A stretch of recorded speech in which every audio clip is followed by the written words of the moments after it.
और युवाओं को रोजगार के जो संसाधन बिहार सरकार दे सकती है। एक तो हम सब लोग जानते हैं कि केंद्र सरकार ने ऊपर से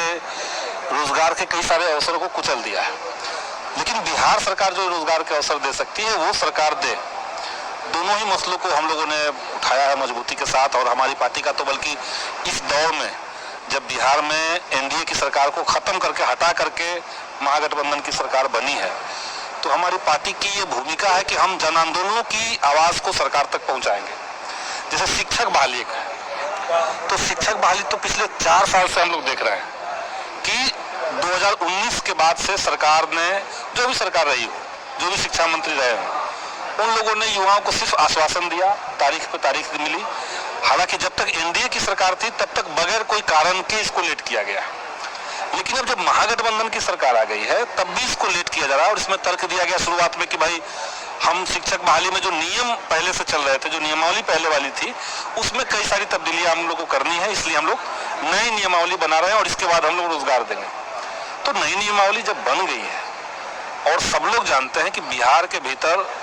2,75,000 शिक्षक के पद खाली हैं, यानी करोड़ों बच्चे ऐसे हैं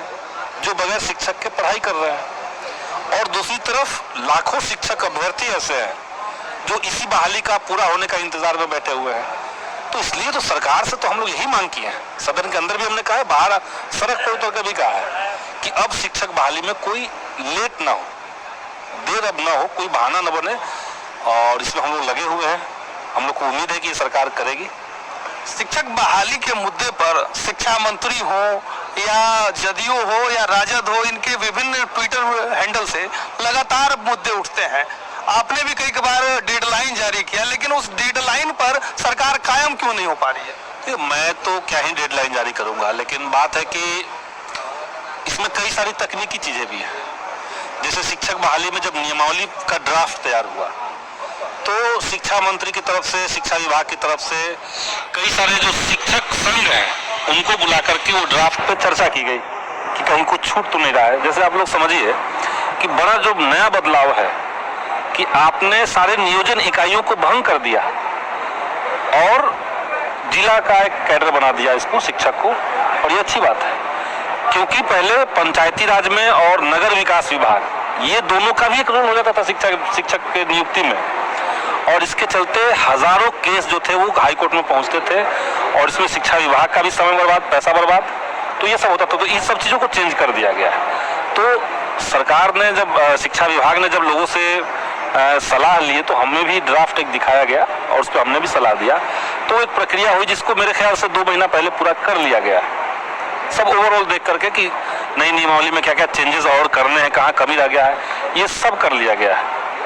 लेकिन अब तो सरकार को ये करना है। सरकार को इस बार के बजट में ये प्रावधान करना चाहिए था कि भाई हम 3 लाख शिक्षकों की बहाली कर रहे हैं, तो उस लिहाज से जो प्रतिबद्ध व्यय होता है बजट के भीतर,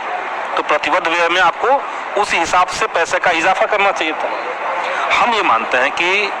विकास का जो सबसे बेसिक परिभाषा है उसमें एजुकेशन को होना चाहिए। आप पुल पुलिया पे कितना खर्च कर दे रहे हैं, आप गंगा के पानी को गया पहुंचा दे रहे हैं, राजगीर पहुंचा दे रहे हैं, इससे डेवलपमेंट नहीं होगा। नीचे के तबके जिस स्कूल में पढ़ रहे हैं, जिस बगैर शिक्षकों के वाले स्कूल में पढ़ रहे हैं, उसकी अगर बेहतरी हो जाएगी तो वही जनरेशन आगे जाकर के विकसित होगा। तो विकास तो मानव संसाधनों का भी विकास होना चाहिए। विकास का तो आजकल जो डिफिनीशन चलता है कि सड़क बन गया चकाचक, कहीं पुल पुलिया बन गया बढ़िया,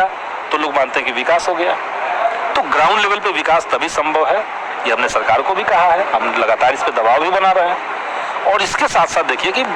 ये लेकिन रोजगार के अवसरों को डील नहीं कर पाएगा। आप 3 लाख शिक्षकों की बहाली बिहार में कर भी देंगे तो ये बेरोजगारी का जो संकट है, और आजाद हिंदुस्तान का सबसे बड़ा बेरोजगारी का ये दौर है, इतने बड़े पैमाने पर बेरोजगारी कभी हुई नहीं थी, तभी ये डील नहीं हो रहा है क्योंकि बड़े पैमाने पर सरकारी संस्थाओं का निजीकरण हुआ है, और निजीकरण होने के बाद उन संस्थाओं में बहालियां निकलनी बंद हो गई, वहां बहाली निकल नहीं रही है।